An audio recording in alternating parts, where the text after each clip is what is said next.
আমি ইয়াৰ ফালে মানে ইমান যোৱা নহয় আৰু ওলাই গৈ থাকিব পাৰি আৰু এটা কথা এই আমাৰ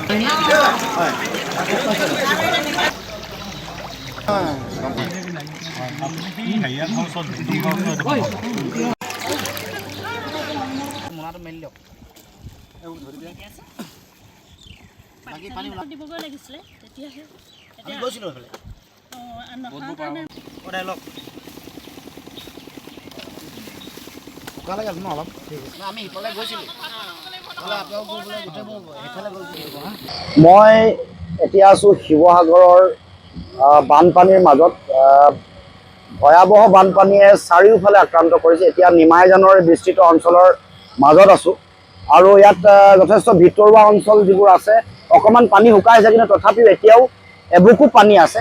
কিন্তু সেই অঞ্চলসমূহত এই দুটামান দিনৰ পৰাহে তেওঁলোকে সাহায্য পোৱা আৰম্ভ কৰিছে। আগৰ সময়ছোৱাত বহু বেছি পানী আছিলে কাৰণে যোগাযোগৰ ব্যৱস্থা অতি দুৰ্বল হোৱাৰ কাৰণে বা সেই অঞ্চলত আমিবোৰ গৈ নোপোৱাৰ কাৰণে বা সেই অঞ্চলত থকা আমি খবৰ খাতি নোপোৱাৰ কাৰণেও কিছু অসুবিধাৰ সন্মুখীন হৈছিলে। কিন্তু এতিয়া এই অঞ্চলসমূহত সকলো ৰাইজে সা সুবিধাও পাইছে আৰু কিছু পানী কমাৰ কাৰণে কিছুমান মানুহ ঘৰলৈ ঘূৰি গৈছে, নতুবা চাদৰ ওপৰতো বহু পৰিয়াল একেলগে আছে। গতিকে এতিয়া আমি চৰকাৰৰ প্ৰতি আমি আহ্বান জনাইছোঁ যে এতিয়া কিছু পানী কমিছে আৰু মই ভাবোঁ যে আৰু ৩-৪ দিনৰ ভিতৰত পানী নাইকিয়া হ'ব বা কিছু আৰু যথেষ্ট কমিব। কিন্তু ইয়াৰ পাছৰ পৰ্যায়ৰ যি সমস্যা থাকিব, স্বাস্থ্যজনিত সমস্যা, ৰোগ, বিশেষকৈ বহু পশু খাদ্যৰ অভাৱৰ দেখা পোৱা গৈছে কালি। গতিকে এই গোটেই কামবোৰ চিকিৎসা সেৱা, পশু খাদ্য, শিশু প্ৰসূতিৰ চিকিৎসা সেৱা এইবোৰ যাতে খুব সুপৰিকল্পিতভাৱে চৰকাৰৰ ফালৰ পৰা কৰা হয়। স্বেচ্ছাসেৱী অনুষ্ঠানসমূহেও কৰিছে, বিভিন্ন দল সংগঠন ৰাইজো আহিছে।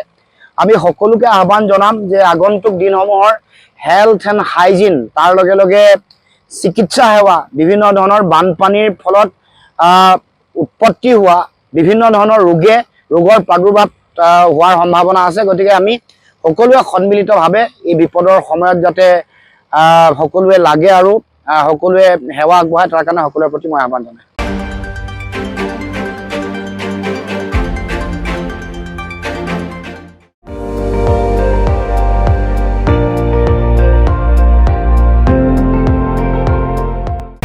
আপুনি চাই আছে ND24, সৰ্বশ্ৰেষ্ঠ নহয় সৰ্বোত্তমৰ দৌৰ।